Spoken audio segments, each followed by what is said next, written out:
What's up, guys? Welcome to Operation B, the podcast. I am your host, Jamie Thurber, and I am here to take you on a journey of deepening, of expansion, of understanding more about who you are and why you're here and how to operate in an optimal way that allows you to do what you want to do, feel how you want to feel, take care of yourself truly, and support everything that your heart desires. What's up? Welcome back to another episode of Operation B. I'm Jamie Thurber, your host here. Thank you for being here. I thought of something. If you're new to the podcast, you may not have any idea who I am, so I thought I'd give you a little tidbit. I realized on the first episode, I just jumped right into what we're doing here and how and why and what you can expect. So if you don't know, I have been a coach in the online space for almost 10 years. I also have a very rich background in project management. That's how I first started out online. My experience in brick and mortar was in the automotive industry. I've also worked in insurance and construction, like landscaping construction. So I've been running businesses since my senior year of high school. And then it's a really long story, but I led my way here, and someday I'll tell you, I guess, the whole story, but I don't want to spend too much time on that today. But I've been coaching online for a really long time. I've been working with people about how to create a business in life that they actually love and that complement what they desire and how all of that works together. I'm really big on sustainability. I think that that's missing in a large portion of the online space, especially the things that you hear. People are telling you, do it this way, do it that way, but no, like this, and oh, like this. And they want to sell you this one size fits all way. And that's just not the way it is. That's very unrealistic. Everybody's business is different. Everybody's life is different. Some people have 7 kids. Some people have no kids. Some people have kids that they have 50-50 custody with, blah, blah, blah, right? Everybody's life is different. So I have always operated from the principle of let's learn. I do have, baseline foundational things that I know help everyone, but I work with my clients very individually, to find out what works best for them and what's sustainable long term. So we don't just create like small amounts of change, we create lasting change. That's the entire point. I don't want people to be with me, create a small amount of change, and then like the next day it's all gone, or the next month it's all gone. That is defeating the purpose. I want you to get, the best bang for your buck, basically. With that being said, that's who I am. That's why I'm here. I've also along the way done a very, very extensive amount of coaching on like hiring my own coaches, working on my own brand and mindset work. And I have dabbled in almost every area of business. So no matter what industry my clients are in, I'm always able to help them. They know their industry. I don't really have to. I have to understand how business works. So, and they work and how they want things to work. So that's what we do. And that's why I'm here. So I'm here helping because I believe that there's a lot of perspective and a lot of things that can be shifted to help people advance in the direction that they're wanting to go, without it being like a complete overhaul every single time, which is what I think we see the most of being pushed in our faces on the internet. So that is what we're doing here. And along the way, so much mindset work, so much emotional intelligence gained, so much human behavior study. I find myself a constant student of learning more about people and why we do what we do and how we do it. I do have a gift. I've had it since I was young, and I've actually only met like 2 other people ever who have a similar gift, and one of them is actually one of my clients right now, but to where I have this ability to see the big picture of almost everything. To understand why each side does what they do. And it makes me a really good coach. It makes me a very understanding person. Sometimes in the past, it made me get taken advantage of a lot. But it allows me to be a good listener and compassionate. And overall, I think it allows me to be a much better person than I probably would be if I didn't have that gift. So it's a big thing when you can take a moment and be able to see where the other person's coming from. Doesn't mean you have to agree. Doesn't mean that they have to be right. But if you can take a moment and do that, it's a beautiful thing. It really can make a big difference. So, yeah. So here we are, chugging away on the season 2 of Operation B. And guys, to be honest, like almost every topic that we're going to be talking about is so vulnerable for me. So I hope you understand. I've been sharing online for a long time. I built my brand and reached as many people as I have from storytelling and being willing to tell stories about my own experiences in my own life. And then that's something I do think I feel very passionate about it. And when it comes to my health and what I've had to endure since I was a child, health-wise, that's something I really don't like to talk about. I've had to get better at it. I have to talk about it a lot these days. That is how I've gotten to be able to get to the place, like basically to get out of the depth of that I was in. So bear with me sometimes with these talks because they are very vulnerable. So today's topic is vulnerable and something that I think I've in the past had a hard time putting words to because it feels weird or dramatic almost to say. But it was honestly one of the most important decisions I made when I decided that I was going to do whatever it took to get healthy and to take control of what my body was doing and really what my body needed. I was going to stop letting my ego and my mind and my idea of what it meant to do and to be successful and whatever. I was going to stop letting that lead the show, which was basically a bunch of parts of me who were formed to move forward with that because that's what we thought we needed to do. And that was like the safe place, to operate from. I had to put down a lot of hats that I thought and felt were highly part of my identity and that were scary to not wear every day anymore. And like I kind of mentioned in the first episode of this season, there was moments of like, oh, what am I going to do now? Or feeling like I was turning the dial down on myself, like making myself smaller than I am. And I hate that, right? The world already does that to us a lot, especially as women. The world tends to ask us to be smaller and take up less space. And what I had to realize was that's not what this is. This is actually the path to me taking up all of the damn space that I want to without it sucking the life out of me, basically. So still as big of a presence in person as always, now being a little more strategic about how I share that and what I do with it. Because think about it. Everybody likes to talk about, oh, this is filling my cup. Is it filling your cup? Because if it's not filling your cup, it's not worth it. What about the fact that maybe you're only filling your cup up like an inch? You're not actually filling it up to the top every time that you quote unquote refill your cup. You're filling it up an inch.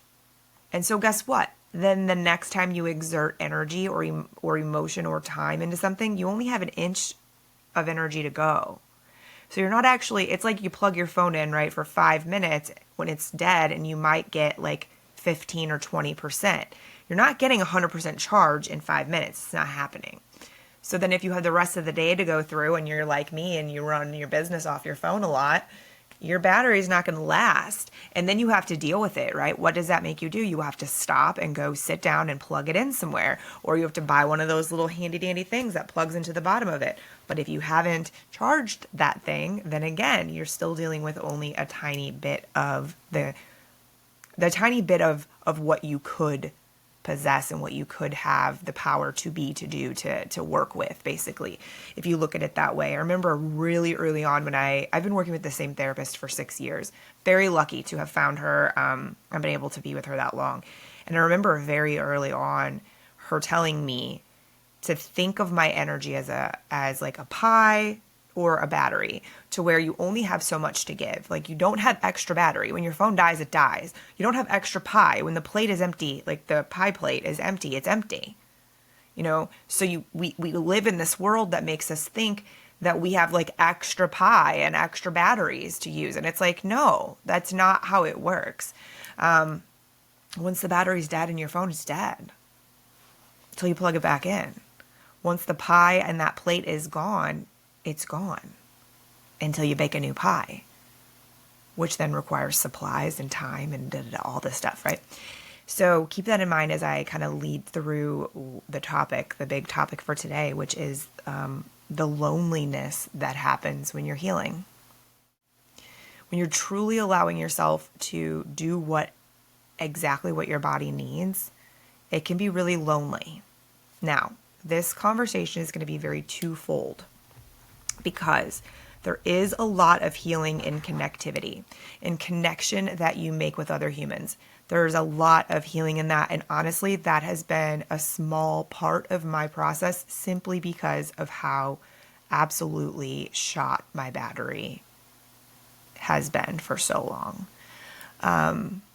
And how much I was giving to everyone all the time of stuff I didn't even have to give. So there's like a backlog in us that happens sometimes. It takes a while. In my case, it's been a year before you can start to do the things you were doing before that involved engaging with other humans. So to be real, like I never stopped coaching clients. I did stop posting on social media. I did stop going out. I did stop going to events. I had to miss one of my favorite events this year. It sucked, but I had to. It was the best thing for me. I had to stop having long phone conversations with friends and family members. I have a friend, Deborah, who I met many, many years ago at an event in Vegas, and her and I used to talk every single week for years. I mean, it was heartbreaking, I know, for both of us, and I appreciate her so much for understanding in a way that I don't think a lot of people would have, and a lot of people haven't understood. Let's be real. A lot of people are pissed at me, and that's fine. But Deborah never was. She understood. But it was heartbreaking for both of us that we weren't able to talk anymore. But I knew that it's what I had to do, because no matter how nourishing those conversations would be, they were also, though, taking from me, and not in a bad way. So like, no, I'm not being negative when I say that. It's just the fucking truth, right? There's a lot of energy exchange that occurs in interactions that we don't give credit to. I mean, there's energy exchange every time you read a post that someone writes. Every time you scroll, there's an energy exchange between you and the people that you're engaging, your eyeballs are engaging with. Because think about it, when humans first became humans, we saw people that were directly in front of us, and that's it. That's why the TV can be so draining. And now we have our phone where there's 1,000 people in front of our face in 15 minutes. Like, if our body's like, whoa, our mind's like, that's a lot of people to engage with in a small period of time. So it just drains the battery. So during this, I am going to sit, and I had mentioned to you, I started crocheting. Like, I actually have, see this right here. If you're on the video, I crocheted this like special skinny can koozie cup because I've been drinking these like sparkling waters, and now I have these ones called Moment. If you haven't had them and you're like into your health and calming, you should try them. They're really delicious, and it's a female-owned small business, which is really cool. But the ingredients are good, but they're like have adaptogens and just different yummy stuff in them to like just chill out your system. I don't ever feel tired when I drink them, but I never feel jittery or any bad things either, and they're really good. Anyway, I crocheted that, right? Because I needed it, and I thought, I can make something to fit that. And so, yes, the crocheting helped me slow down. But what I had to realize was I had to change the way I was operating with other humans. Now, living where I live now, I'm pretty far away from everyone, which helps to an extent. Like, when you live in the middle of nowhere and you do have neighbors that are like semi-close to you, they live in the middle of nowhere for a reason too. So they're not like up your butt trying to knock on your door all the time. That's not how it is out here. Like, we all live out here for a reason, so we all give each other our space. It's been a blessing.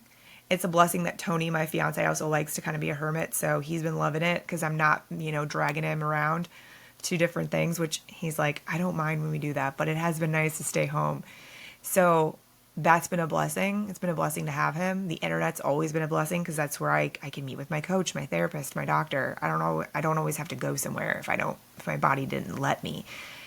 But in the slowdown, it included changing and understanding even just a text exchange for more than one or two messages drains my energy. Even if before, when I was at full capacity, maybe it was just a smidge, just a sip out of the old cup. But now it's much more than that. And I can feel it because once you know, you don't unknow, guys. Like, that has been one of the massive things about this journey the last year and a half of health stuff is like, once you know things about your nervous system or the effect that something has on your body or your energy levels, like, you don't unlearn that. Like, the day that I was told by a doctor how completely shot my adrenal glands were, I've had no caffeine since. Occasionally I'll have like part of a coffee if I'm out somewhere, but I don't have caffeine at all because I thought, oh my God, what a mean thing for me to do, to drink more caffeine and hurt my adrenal glands more. How can I expect them to heal if I just keep like pouring acid on them, basically? So they're still healing. They're still not great. Like, I still have lots of issues with energy and my body's just doing a lot. It's trying to navigate several things at the same time. And also, 25 years of chronic pent up stress and emotion that I didn't let myself feel around my health. That stuff builds up, man. It gets stuffed down in a little hairy, scary, dark pocket somewhere. And then one day you have to deal with it, or it manifests as pain or chronic illness, things like that. All of which I experience.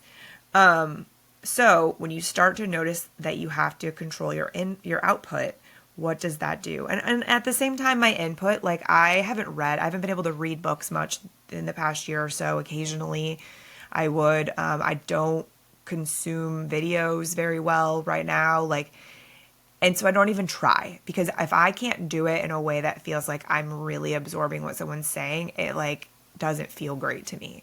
So I do it a certain kind of way. And I just had to accept that none of this is wrong. None of this is bad. None of this made me less than amazing at my job or less than an amazing human. It didn't take away the value from all of the other things I've done and created and all of the other things I know I'm going to do and create beyond this point. I just know that this is such a necessary place for me to land so that I can go up another mountain or, just run through a valley of whatever it is I choose to keep creating. I think I won't be conquering any more mountains for a while after this. We'll let ourselves stay on flat land for a while. But it's just very important to realize that. So what comes with that when we start navigating our energy output differently? That includes how we communicate with people, less text messages, less phone calls, less visits, having to tell your parents like, hey, I love you, but I can't spend 16 hours talking about your health, or, like, I need to have these conversations in a way that we're respectful of the time and that we do things. And they're willing, but, they're retired now. And so if I wouldn't say that, there would be like, it's just like rambling on, which we all do. We all do this. And so when we're able to recognize this for ourselves and communicate it, people who really love us will be willing to adjust. They really will. Like I said, there are plenty of people who are not okay with the fact that I've had to be quiet. They're not understanding, and that's their own thing. And I've had to just accept that I can't navigate everybody else's emotional responses to things, because again, this much, 1 inch of energy in my battery pack, like I don't have it to give. So you have to be really realistic with yourself. Something I think is interesting about the whole humbling, or that I was going to say about the healing effect or the healing process that I'm going through, physical healing. So I'm talking very much of physical healing. This can apply to emotional healing as well. When I went through a lot of emotional and mental, financial healing, those kinds of things, I didn't do this exact process. I didn't feel it as necessary for this whole like mind, body, very backed up physical stuff. It felt really necessary. So, well, and not that just felt, has been, like every doctor agrees. This is the path. So again, I'm lucky to have been able to really just fully sink into that, where I know not everybody could do exactly what I've done and stop all the other things. But at the end of the day, like I said, still working with my clients. I still got a new client in the middle of all of this, and I hadn't even been posting, because that's what happens when you build a really strong foundation and you're really honest and show up a certain way. A lot of my clients have told me like how refreshing it is to watch me practice what I preach, and how that has really been such a lesson for them too, because there are a lot of times that I have to what's the word, where I have to cancel or reschedule, but it happens every now and then, and I always reschedule. They don't miss out on time with me, and they don't have a problem with it because they know that that's me, like, walking my talk, you know? It doesn't make it easy. Like, I still don't like to do that, but sometimes I did make a promise to myself when I first started coaching. I made a promise to myself I would never fake it. I would never get on a phone call and fake it with them. And I tell people that it's literally written in my contract. I will not half-ass a call with you. So if I need to reschedule, there's a really specific reason why I need to reschedule. So they trust it, and I gotta just go with that. But yeah, I mean, that's really where it's at. And I like it. I like that I've built that. It is a humbling. What I was going to say was this healing process has been very humbling. It's created a much calmer version of me, which is a really powerful version of me. I think the world likes big and loud a lot, but what they don't realize is, and I've learned this from my time with Tony, is the guy that makes the biggest impact is typically not the loudest one in the room. It's just not the way it is. And so to be able to take up a lot of space but say no words is a really cool and powerful thing. To be able to trust that within yourself is a really cool and powerful thing. So I think that's my main deal, is just knowing that I'm able to trust the process, hold the vision, and honor, for the first time ever in my life, honor truly what my body is telling me that it needs. There's a piece of the puzzle that my coach likes to talk about, which we're still very much so working on, because you guys, this onion has got a lot of layers. Being a human being is complex. You're going to hear me say that 1,000 times through this season, because it's just the truth. Being humans is a complex situation, and nobody likes to talk about that, but it is. So we have to take that into consideration when we're dealing with other humans. Because, again, it's complex. So if we're not able to recognize that it's complicated to be human beings and to have good relationships, require work and all of these things, and how do we expect to exist together in harmony? Like, it wouldn't happen. It won't happen. Look at it. I mean, look around. We're not even going to go there, but like, look around of the fact, like, it's obviously not happening because we aren't doing that. It's not culturally taught, unfortunately. But one of the things, like I was going to say, we talk about a lot still is patching the holes in your boat. So similar to the concept of the cup or the battery analogy, you can think of having a boat and how when you're not dealing with the things that are draining you, there's like holes in your boat. So your boat keeps filling up with water. So what are you doing? You're constantly shoveling the water out, trying to make sure that your boat doesn't sink. Well, guess what? How can you ever feel replenished, rejuvenated, if all you're doing is taking buckets of water out of your boat all friggin' day long to try to make sure you don't sink? You never do feel regenerated. Does that happen to you? Because it happens to me. Rejuvenated, regenerated. You knew what I was getting at. Anyway, that's just real life, guys. That's what happens. Sometimes the words turn into, like, morph into their own version of something in our brains. But anyway, how can you ever feel rejuvenated and be able to grow truly and be present truly with your people the way you want to be if you never patch the holes in your boat? Because all of these things are literally pulling energy from you in all these different ways.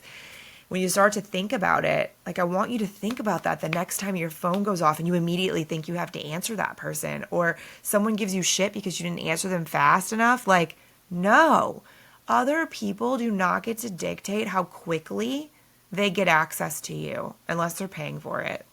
And it's outlined very specifically of what that expectation is. But even then, I ask that you probably don't do that. Here's what I do. Like, here's a great example. Way back in the day, I've been doing this for years. I turned off all notifications on my phone. I don't even get notifications when I get text messages usually. There's a couple of things that I'll, like, mark for notifications if something's going on. But most of the time, I have to go look in my messages. But I turned off notifications for everything, God, 10 years ago probably. Like, meaning I don't get notified if somebody messages me on Facebook or Instagram. I don't get notified if I get an email. I don't, none of that. You want to know why? People, if there's an emergency, an actual emergency, someone will call me. They will call you if there's an emergency. You do not need to be jumping the moment you get a message. You don't. There's no such thing. I refuse to believe it. I refuse. If people do business that way, here's the truth. If somebody wants to do business with you or wants to buy something from you and you don't respond to them immediately and they move on, you don't want that person as your customer anyway. You don't. Or set up an automation on the internet, like e-commerce, for example. Like, obviously, people, it's a buying game. You want to go around human behavior. People have very short attention spans. So with e-commerce, yeah, you want it to be really easy for them to be able to get what they want, what they're trying to get when they're trying to get it. And that's lovely, but that's not the same thing as having to respond to 1,000 messages. It's just not, that's not. You have it set up to where people want to buy that shirt. They buy that shirt right then and there. And that's how it works. That's great. You don't need to be attached to your phone. And if you are, I guarantee you're probably running like I was, where you have a very small amount of battery that you're barely recharging 75 times a day and you're just chasing your tail and you never really even feel a full breath, like a full deep breath. And that sucks, guys. Like, I know the feeling and I hate it when it happens still. It'll still happen sometimes. So I have reminders that go off on my phone every couple of hours that say things like, move slower, pause and take a breath, slow down, do you need a break? The reason is because I still am a doer in by nature. I want to do all the things, and I still have to sometimes get those reminders to make sure I don't go into like Tasmanian devil hyperdrive mode, which is unnecessary. There's a time and a place. Here's a great example. Gosh, how long has it been ago? It's like 6 weeks ago or a month ago. Tony was in a car accident. It was pretty serious. Somebody pulled out in front of him and it was really bad. So he calls me very calm because Tony is not a car person. So he does not, like, I would be upset about my car. He was not. But his nose was broken. It was a whole thing. He's okay, but it was scary in the moment. I handled it like a champ though. I didn't panic and none of that, because again, you got to trust yourself to do what you need to do in the right moment. So what did I do? I cleared out the back of my car. I grabbed a laundry basket because I knew we were going to have to clear out his truck of all of his tools because he works out of his truck, And I texted my family. We were supposed to meet for dinner. I let them know, hey, this is what happened. I don't know my time frame, just letting you know. And I went. My brother was like, oh, you have 3 hours. It'll be fine. And I'm thinking, okay. I mean, I got no answer for that. It's going to depend on how the situation goes. So we go back or get there to the tow yard and we're unloading all of his tools. And I'm moving very quickly because it was super hot outside. We're trying to get it done. Of course, I can tell he's in pain, but we had to get he's got thousands of dollars worth of tools in the truck. We had to get him out so he could do business the next day, basically. Moved very fast. Lots of fast movement. This past year, lots of fast movement makes my body panic because of just how sensitive it had become to me ignoring it, basically. And so when I was done with that and we got in the car, our hands were all dirty. He does car things. Like, he does glass in big trucks. So does their auto glass, like the windshields and shit. So there's grease and all this stuff. So my hands were like black. I get back in the car. I'm like, do you need to stop at the gas station? What do you want to do? He's like, no, I want to go straight home. He has these like hand wipes we use to clean our hands. And I could feel him. And he asked me 3 times on the drive home, are you okay? Do you need anything? Are you okay? And I'm like, you know what? I think I am. Like, I actually am okay. And here's why. Because I got home about 30 minutes before we were going to have to meet my family for dinner. Could we have changed and gone to dinner? Yes. Could I have gone by myself? Yes. Tony didn't want to go. He was in a lot of pain. He didn't want to sit. Sitting in the car was very painful at the time because of the impact of like the airbag and all that stuff. So he looked at me and he goes, you're not going. And I was like, for the record, Tony doesn't tell me what to do. So don't go there. He very much so does not tell me what to do. He's like, you're not going, right? And I was like, I mean, I don't. And he goes, no, Jamie. And he was absolutely just calling me on an old behavior I would have done. I would have ignored what my body needed and I would have forced myself to go because that was the quote unquote right thing to do. And don't get me wrong, I wanted to go spend dinner with my family. I was bummed that we didn't get to go, but it was beyond our control. But I know that if I would have pushed myself to go there, that would have been a moment of disassociation, which I will do an entire episode about, of me disassociating out of my body where my body felt uncomfortable because I would have pushed it past its limit and I would have disassociated. And I know what happens when I do that. At the end of the day, my body goes into panic. So I actively chose to not go. And I went in the house and got the dogs out and ate dinner and, just calmed myself. And I did not have any kind of like visceral or emotional reaction to the rush and the rush of adrenaline and the entire thing that would have come from that. Now, a year and a half ago, I would have had a panic attack for sure. My body would have flipped its shit. It would have literally lost it. Because that's just the place that it had been driven to by so many years of me forcing things when I should have been listening to my body screaming like something's wrong. Now, granted, many of us wind up in this situation where we don't listen to our body because doctors look at us in the face for many years and tell us nothing's wrong with us. The whole invisible illness thing is real. There are plenty of, it happens all the time, unfortunately. So, with that being said, my body listened, my mind listened, and just believed, well, we just got to keep going, and there's no answer for this, there's no solution, so this is what we're going to do.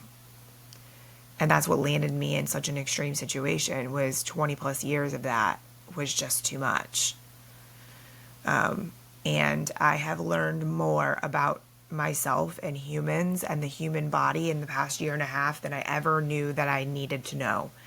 And it's been enlightening to say the least. I've had to go way outside of the norm of American medicine, meaning every single thing I've found that has actually discovered what's wrong in my body has been through functional medicine, not through your Western medicine, like insurance covers doctors. I've gone to them, even ones who are supposed to look at you as a whole person, not just a regular GP, and still well, maybe you should change the products that you're using. Well, maybe it's your breast implants. And I'm like, well, I've been sick since I was in second grade, so it's not my breast implants, but thank you for that.